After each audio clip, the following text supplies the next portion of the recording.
Hello friend, आज के रान्नाघरे एलाम तुम्हादेर काछे नतून एक रेसिपि प्रेजेंट करब बोले।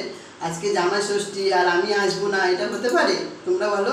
और गरमे तोमरा किरकम आछो? आमार देखो किरकम घाम होच्छे, ताओ आमी तोमादेर काछे एसेछि। और आमी एत देरी एलाम केन बोलो तो? एकटु तुले गेलाम, किछु मने करो ना। देरी करे एलाम केन? तोमरा तो जानो आमी एका थाकी, एका सब किछु करते हय। बाजार करे एलाम, बाजारे बाजारे पेलाम ना माछ, आबार अन्य बाजारे जेते हलो। ताहले चलो देखाई कि रेसिपि करब, आसो आमार संगे रान्ना करे।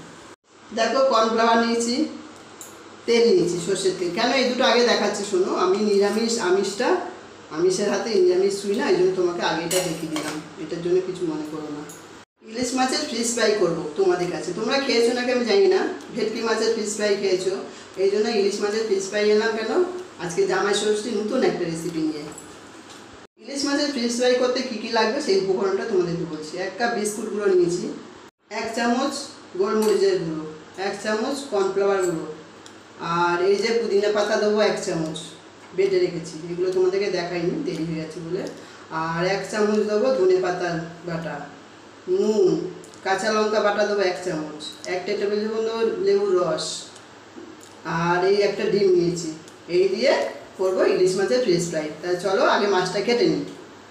মাছের লেজাটা আর মাথাটা আমি নেবো না, এতটুকু নেবো।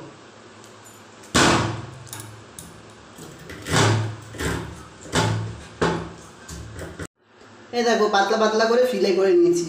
আর এই যে কাঁটাগুলো আছে, এই যে হাতে লাগবে, মাছ থেকে করে করে এই দেখেছো তুলে নেবে। দেখেছো এইরকম কাঁটাগুলো তুলে নেবে একটা একটা করে। অনেকে কাঁটার ভয়ে তো ইলিশ মাছ খায় না, এই দেখো প্রত্যেকটা কাঁটা এরকম উঠে যাবে। তাহলে আমি মাছটা একটু ধুয়ে নিই, বুঝেছো? মানে গোটা অবস্থায় ধুয়েছি, এবারে আরেকবার ধুয়ে নিই। এবার আমি মশলাগুলো দিয়ে মাছটাকে ভালো করে মাখবো। চামচ লেবুর রস দেবো, পরিমাণ মতো নুন দিয়ে ভালো করে মেখে 10 মিনিটের জন্য রেখে দেবো। পরিমাণ মতো নুন দিয়ে এবারে ভালো করে মেখে দেবো। দেখো বন্ধুরা, আমি এতে পেঁয়াজ রসুন কেন দিইনি বলো তো? ইলিশ মাছের একটা সুন্দর ফ্লেভার আছে তোমরা জানো, আর পেঁয়াজ রসুনের একটা ফ্লেভার আছে। পেঁয়াজ রসুনের ফ্লেভারটার জন্য ইলিশ মাছের ফ্লেভারটা কেটে যাবে, ওই জন্য আমি পেঁয়াজ রসুন বাটাটা দিইনি। ভেটকি মাছের আমি দিই। আমি আবার 10 মিনিট পরে ফিরে এলাম তোমাদের কাছে। এই দেখো দেখেছো কী সুন্দর হয়েছে, নরম হয়ে গেছে ভালো। তাহলে এবারে ডিমটা ফাটিয়ে নেবে। তোমরা এরকম ডিমটা ভালো করে ফাটিয়ে নেবে। এই একটা একটা করে ফিলে ডিমে দিয়ে এইবারে বিস্কুটের গুঁড়োতে দেবো। এরকম করে প্রত্যেক কটা করে নেবো। তোমরাও ঠিক আমি যেরকম করছি তোমরা এরকম করো। আর আমাকে কমেন্টে জানিও তোমরা খেয়ে করলে কীরকম লাগলো খেতে। আর তোমরা যদি চাও তোমরা আমার বাড়িতে এসে বলতে পারো, এটা একটা আবদার বন্ধুর কাছে। এসো আমার বাড়িতে, আমিও তোমাদেরকে এরকম করে করে খাওয়াবো। আমার ভালো লাগে, লোকজন এলে আমি খুব ভালোবাসি লোকজনকে। দেখো বন্ধুরা, একবার করে রেখেছিলাম ডিমে চুবিয়ে বিস্কুটের গুঁড়ো দিয়ে, আর একবার করছি কেন, তাহলে খেতে জিনিসটা দারুণ স্বাদ হবে আর মচমচেও হবে। এরকম করে তোমরা করবে কিন্তু। দেখো প্রত্যেক কটা হয়ে গেছে, আর লাগানো বিস্কুটের গুঁড়ো।